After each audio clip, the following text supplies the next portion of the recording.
Belajar matematika, asik dan kreatif bersama Apik. Oke, kita akan lanjutkan petualangan kalkulus yang mudah ya. Kalkulus mudah ini bersifat intuitif ya, sederhana. Paman Apik memudahkan dengan konsep-konsep sederhana. Kali ini kita akan menjawab bahwa kita sudah tahu Jokowi ya, bahwa jarak itu sama dengan kecepatan kali waktu. Dalam banyak artikel jarak itu S gitu ya, kecepatan itu V kali waktunya T gitu ya.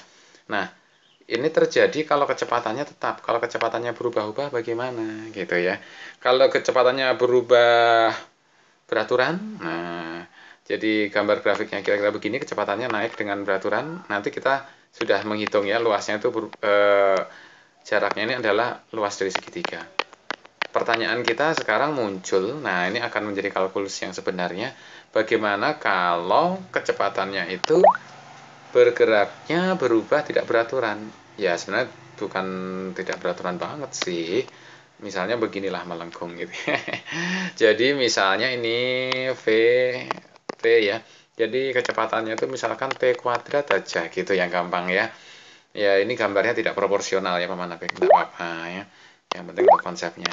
Jadi misalnya ketika 0 ya kecepatannya 0. Ketika T-nya 1 kecepatannya oke. 1 oke ya. Ketika kecepatannya 2 misalkan ketika waktunya 2 kecepatannya misalnya 4 gitu. Tidak proporsional ya Paman Apik ya, tidak apa-apa ya.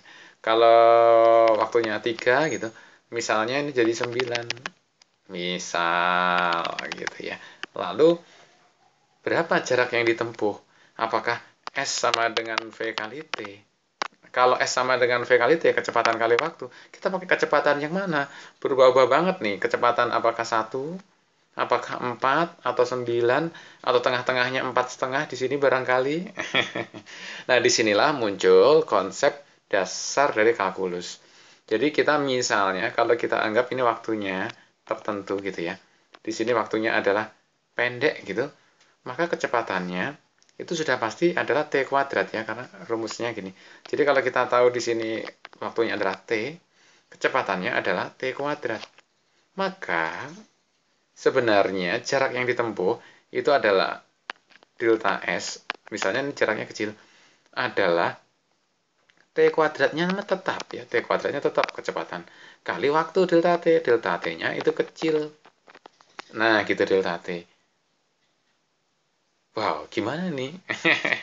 Nah, kalau waktunya ini memang kecil menuju 0, nanti kita akan ketemu benar-benar bahwa delta S ini ds adalah T kuadrat kali dt. Wow, ini mulai ada konsep nih, gitu ya. Mulai ada konsep nih, T kuadrat kali dt. Apalagi nih T kuadrat kali dt ini. Oke, Paman Apik lanjutkan ya di halaman berikutnya. Jadi, untuk S yang sangat kecil tadi, jadilah kecepatannya oke lah. Kecepatan tadi T kuadrat kita ya. Kali dt. Dt ini perubahan waktunya sangat kecil mendekati 0. Makanya jadi limit gitu ya. Limit dt menuju 0 gitu. Nah, karena ini adalah kalau kita potong-potong ini adalah ds-nya tadi, delta S yang kecil-kecil ini. Nah, kalau mau mendapatkan semuanya, nah ini harus kita arsir semua. Maka ini kita jumlahkan ds-ds ini semua. Gitu ya. Kita jumlahkan. Jadi ds-ds ini kalau kita jumlahkan nanti jadinya lah integral. Di sana juga diintegralkan. Gitu ya. Di kanan juga diintegralkan. Sama-sama diintegralkan. Integral dari ds adalah S. Nah, jarak yang ditanya. Integral T kuadrat terhadap dt. Misalnya kita udah tahu adalah sepertiga T pangkat 3. Itu ya, dari batas-batas yang dibutuhkan 0 sampai T waktu tertentu.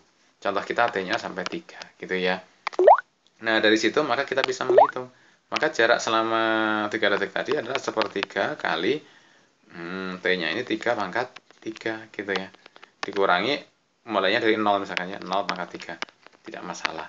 Jadilah 3 pangkat 3 adalah 27, kalikan sepertiga adalah 9. Oke, belajar matematika, asik dan kreatif bersama Apik. Nah, bagaimana ini lebih lengkapnya, Paman Apik akan bahas di bagian berikutnya, termasuk bagaimana konsep kecepatan ya nantinya. Oke, kalkulus mudah bersama Apik.